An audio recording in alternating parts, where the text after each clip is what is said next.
नमस्ते दोस्तों, मेरा नाम है राज और आप देख रहे हैं मेरा यूट्यूब चैनल स्लो लर्नर। आज का वीडियो एक रिव्यू वीडियो होगा। कंपनी का नाम है ब्लैक बॉक्स, जिसका हम रिव्यू करेंगे। उसके जो लेटेस्ट रिजल्ट आए हैं उसको देखेंगे। इस वीडियो में हम इन 7 पॉइंट्स को कवर करेंगे, जिसमें कि बिजनेस मॉडल, कंपनी का फंडामेंटल एनालिसिस, कंपनी का पॉजिटिव नेगेटिव क्या रहा, मैनेजमेंट की कमेंट्री में उसका क्या बताया उन्होंने, आउटलुक कैसा दिख रहा है, टेक्निकल एनालिसिस जो कि चार्ट पे कर लेंगे, फिर वैल्यूएशन करेंगे और फिर सारी एंड में सारी इन्फॉर्मेशन को समराइज़ करके एक जगह रखेंगे और देखने की कोशिश करेंगे कैसा मूड माहौल दिख रहा है। ढूंढने की कोशिश करेंगे क्या ये कंपनी में अभी दमखम है जो आने वाले टाइम में अपने इन्वेस्टर को पैसा बना के दे सकती है या नहीं। एक डिस्क्लेमर देना चाहूँगा, जो ये वीडियो बना रहा हूँ ये किसी तरह का बाय सेल रिकमेंडेशन नहीं है, तो प्लीज़ आप ऐसा कोई काम ना करें। फिर भी करना अपने फाइनेंशियल एडवाइज़र से पूछ के करें। ये वीडियो जस्ट एजुकेशन पर्पज़ के लिए बना रहा हूँ। चलिए शुरू करते हैं। सबसे पहले कंपनी के बिज़नेस मॉडल के बारे में बात कर लेते हैं। जो कंपनी का बिज़नेस मॉडल है वो डेटा सेंटर के ऊपर काम करते हैं, modern workplace, enterprise network, cyber security और क्रिटिकल जो इंफ्रास्ट्रक्चर होता है उसके ऊपर ये काम करते हैं। ये इनका बिज़नेस मॉडल है, आईटी से रिलेटेड कंपनी है। दैट्स इट, हमें इतना ही जानना है। फंडामेंटल एनालिसिस के लिए सीधा चलते हैं स्क्रीनर पे और वहाँ चल के देख लेते हैं कि क्या मूड माहौल दिख रहा है। कंपनी आज की डेट में 8,900 करोड़ के मार्केट कैप पे है। सेल्स ग्रोथ यहाँ पे 3 दिखा रहा है, ऑपरेटिंग प्रॉफिट मार्जिन 8, आरओई 43 का, PEG ratio 1.48, price to book 11 का दिखा रहा है। क्वार्टर ऑन क्वार्टर बेसिस पे नंबर की जो पेस ऑफ सेल्स ग्रोथ है अगेन इसमें गिर गई है, इतने खास नहीं दिख रहे हैं। देखिए -11, -10, -4, -9 और +4। अच्छी बात क्या है, कंपनी लगातार प्रॉफिट बना पा रही है। 41, 37, 51, 56, 60। ईयर ऑन ईयर बेसिस पे देखें तो सेल्स के नंबर ज़्यादा अच्छे नहीं दिख रहे हैं मुझे। पेस ऑफ सेल्स ग्रोथ गिर गई है, जिसकी वजह से स्टॉक को चलने में परेशानी हो रही है। 4,600, 5,300, 6,200, 6,200, 5,900 के आसपास करोड़ का बिजनेस कर रही है। Net profit 78, 73, 24, 138, 205। ये कंपाउंडेड सेल्स ग्रोथ है, उसके कंपैरिजन में प्रॉफिट ग्रोथ अच्छा है। लेकिन कंपनी सेल्स ग्रोथ ही नहीं ज़्यादा कर पा रही, तो प्रॉफिट ग्रोथ का ज़्यादा फ़ायदा नहीं मिलने वाला है। बैलेंस शीट में डेट है, डेट के साथ साथ रिजर्व्स भी अच्छे दिख रहे हैं, लेकिन डेट ज़्यादा है, तो ये चीज़ हमें ध्यान रखनी है। हम कोशिश क्या कर रहे हैं, फंडामेंटल ऊपर ऊपर से देखने की कोशिश कर रहे हैं, रेड फ्लैग कहाँ कहाँ हो सकते हैं। फिर उनको आपको ज़्यादा जाके रिसर्च करना है, पढ़ना है, ताकि आपको पता चले कंपनी में हो क्या रहा है। ये एक शॉर्ट वीडियो बनाने की कोशिश कर रहा हूँ, जिसमें कम समय में ज़्यादा से ज़्यादा आपको इन्फॉर्मेशन दे दूँ। ये डिटेल्ड वीडियो नहीं है। शेयर होल्डिंग पैटर्न 71% से 70% हो गया। FIIs 5 से 4.5, DIIs लगभग नहीं है, गवर्नमेंट नहीं है, और पब्लिक होल्डिंग 23 से बढ़ के 24% हुई।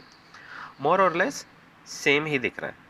अब सीधा चलते हैं ट्रेडिंग व्यू में और एक बारी टेक्निकल एनालिसिस पे देख लेते हैं चार्ट कैसा दिख रहा है। चार्ट आप जैसा कि देख रहे हैं कंसोलिडेट कर रहा है काफ़ी लंबे समय से। ये 650 से 300 की रेंज में ही घूम रहा है बीच में। चार्ट एक बारी गिरा, राउंडिंग बॉटम देके ब्रेकआउट देके दोबारा से ऊपर चल पड़ा है, तो चार्ट अभी कहीं पे नहीं है, ना वो स्ट्रांग है ना वो वीक है, तो कंसोलिडेशन में ही फंसा हुआ है अभी तक। सीधा चलते हैं समरी सेक्शन पे और वहाँ पे इसके वैल्यूएशन सारी इन्फॉर्मेशन एक जगह रखते हैं और अब देखने की कोशिश करते हैं कि कैसा दिख रहा है मूड माहौल। यहाँ पे आपको ज़्यादा आइडिया लगेगा, जो ये पिछले 3-4 मिनट का वीडियो था जो भी, अब यहाँ पे आपको आइडिया लगेगा कि स्टॉक महंगा है, नहीं महंगा है, खरीदना है, नहीं खरीदना है, बेचना है, क्या करना क्या है, आपको यहाँ पे थोड़ा ज़्यादा आइडिया मिल जाएगा। टेक्निकल एनालिसिस में कंसोलिडेट कर रहा है, राउंडिंग बॉटम दे चुका है और स्टॉक बीच में जाके खड़ा है, पता नहीं लग रहा, कोई आइडिया नहीं है। ओवरऑल कहूँगा स्टॉक कंसोलिडेशन में फंसा हुआ है, स्ट्रॉन्ग भी नहीं है, वीक भी नहीं है, तो कोई इसके बारे में आप कुछ कह नहीं सकते। मैनेजमेंट ने जो सेल्स की जो गाइडेंस दी है, वो जो मैं निकाल पाया वहाँ से सेंस 13 से 17% के बीच में ग्रो करेंगे। स्टॉक का पी 34 है और जो इसके पार्ट मार्जिन है वो मैंने एक एवरेज ली है पिछले 2 साल की, उसमें 3.5 से लेके 4 के बीच में एक एवरेज निकली है और ये गाइडेंस में भी मिला है, तो वहाँ से ये एक नंबर मैंने उठाया। सेल्स ग्रोथ के जो पिछले क्वार्टर की जो ग्रोथ हुई है वो 4% से हुई है और पैट ग्रोथ उसमें 48% हुआ है, और जो ROE का डायरेक्शन है वो अप है, तो वो एक अच्छा पॉइंट, पॉजिटिव पॉइंट है। और फ्यूचर का P 26 दिख रहा है। अब आपको ये देखना है 13 से 17% की स्पीड से दौड़ने वाली कोई कंपनी फ्यूचर का 26 के पी पे मिल रही है और मैनेजमेंट ने गाइडेंस ये दी है। चार्ट ऐसा दिख रहा है। अब आई होप आपका डिसीजन लेने में आपको मदद मिली होगी।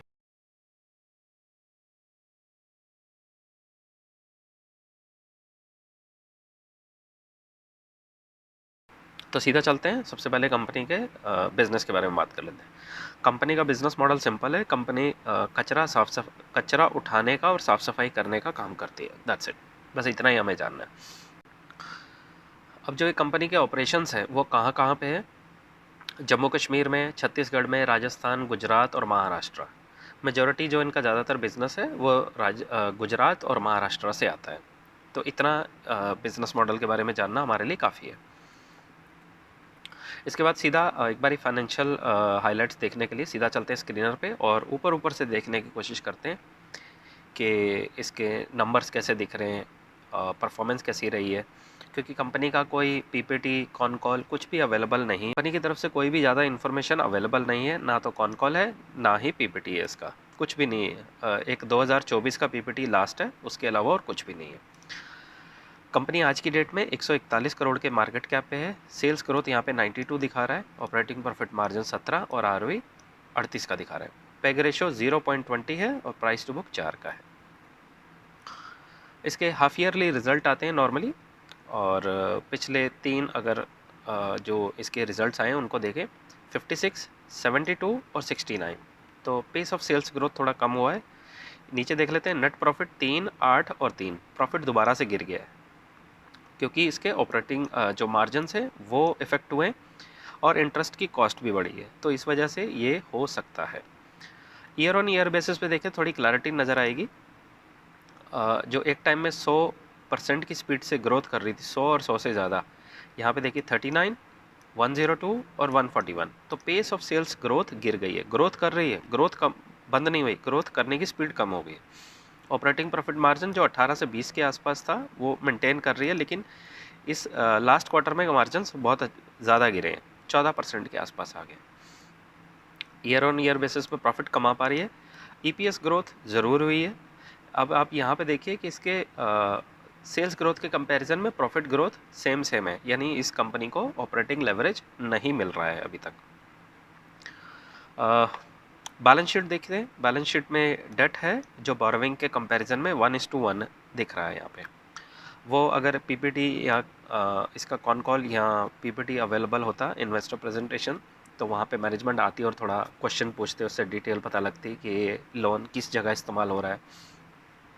लेकिन सिंस कोई ऐसी इन्फॉर्मेशन नहीं है तो सीधा यहाँ पे चल के देखते हैं एक बारी बोरोविंग में अगर कुछ दिखा रहा है कि नहीं। लॉन्ग टर्म में सारा का जो बोरोविंग है वो जा रही है।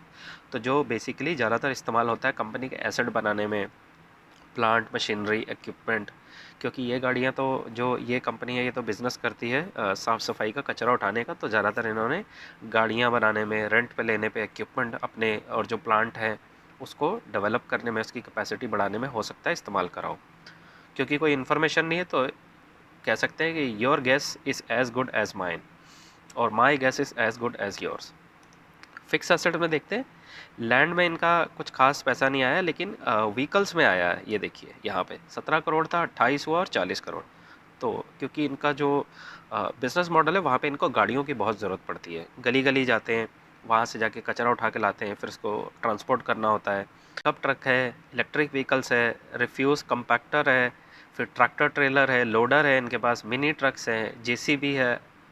तो इनके पास इक्विपमेंट में काफ़ी पैसा डालने की ज़रूरत है इनको अपना बिजनेस बढ़ाने के लिए। तो एक बार सीधा चलते हैं ट्रेडिंग व्यू में और वहाँ चलकर देखते हैं इसका चार्ट कैसा दिख रहा है। चार्ट इसका टेक्निकल एनालिसिस के अकॉर्डिंग कंसोलिडेशन में फंसा हुआ है, डाउन ट्रेंड में है और वीक दिख रहा है मुझे। वॉल्यूम के साथ बाइंग आ रही है, लेकिन अभी तक चार्ट वीक है। 235 के ऊपर जाएगा जब ये स्टॉक, तो वहाँ से चार्ट इसका स्ट्रॉन्ग हो जाएगा। और मैं एक इंडिकेटर इस्तेमाल करता हूँ, रिलेटिव स्ट्रेंथ इंडिकेटर। ये करता क्या है, ये आपके स्टॉक की परफॉर्मेंस निफ्टी के कंपैरिजन में जज करता है और बताता है कि निफ्टी के कंपेयर में ये स्टॉक पॉजिटिव है, आई मीन स्ट्रॉन्ग है या वीक है। तो जैसा कि इंडिकेटर भी बता रहा है, ये निफ्टी के कंपैरिजन में अभी ये स्टॉक वीक दिख रहा है। तो जब ये निफ्टी के कंपैरिजन में स्ट्रांग हो, ब्रेकआउट दे दे इस रेजिस्टेंस लेवल को, उसके बाद ये स्टॉक स्ट्रांग हो जाएगा। क्योंकि इसके यहाँ पे जो नंबर्स आए हैं वो इतने अच्छे नहीं आए हैं, शायद इस वजह से भी इसके स्टॉक को चलने में परेशानी हो रही है। क्योंकि जो कंपनी पहले 100 या 100 से ज़्यादा के आसपास परसेंट से ग्रोथ कर रही थी, वो गिर के 40% रह गई है। तो इसकी एक ये वजह हो सकती है। लास्ट सेक्शन में चलते हैं, एक बार इसके वैल्यूएशंस देख लेते हैं और यहाँ पे सारी समरी, सारी जो भी डिटेल है हमारे पास, उसको एक जगह रखते हैं और फिर इसके बारे में एक दोबारा से व्यू बनाने की कोशिश करते हैं। हम क्यों ऐसा करते हैं? कोई भी कंपनी हर 3 महीने बाद या 6 महीने बाद, जैसे कि ये कंपनी 6 महीने बाद रिजल्ट देती है, जब भी उसके रिजल्ट आते हैं तो वैल्यूएशंस चेंज हो जाते हैं। आज अगर वैल्यूएशन देख रहे हैं, 3 महीने बाद फिर हो जाएंगे, हो सकता है 1 हफ्ते बाद भी चेंज हो जाए। अगर स्टॉक ऊपर जाएगा तो वैल्यूएशन चेंज हो जाएंगे, नीचे आएगा तो नीचे हो जाते हैं, अलग से चेंज होते ही रहते हैं। तो इसलिए हमें इसका वैल्यूएशन करना एक बार ही ज़रूरी होता है जब भी हम स्टॉक को देखते हैं, इसलिए ज़रूर आप उसके वैल्यूएशंस को एक बार ही चेक कीजिए। स्टॉक का पी 12 है, फ्यूचर पी निकालना मुश्किल है। हाइपोथेटिकली मैं निकाल सकता हूँ, पर मैंने नहीं निकाला है तो बेटर लीव इट। आपको अगर निकालना है आप जाके निकाल लीजिए और देखिए। उसके अलावा कोई ख़ास इन्फॉर्मेशन अवेलेबल नहीं है। तो मोटा मोटा ये सूरत हाल है इस स्टॉक का। अब करना क्या है?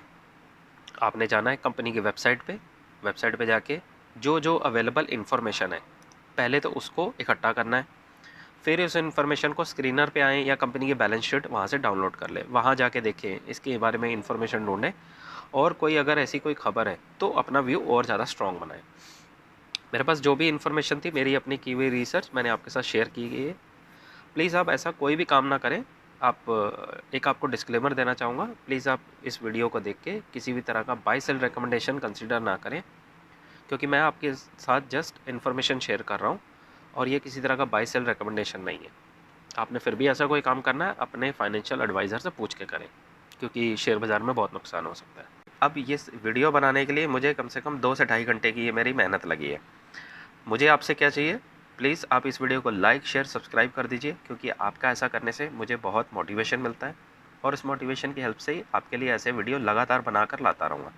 तो प्लीज़ आप लाइक, शेयर, सब्सक्राइब कर दीजिए, क्योंकि इस चैनल को आपके सपोर्ट की बहुत ज़रूरत है।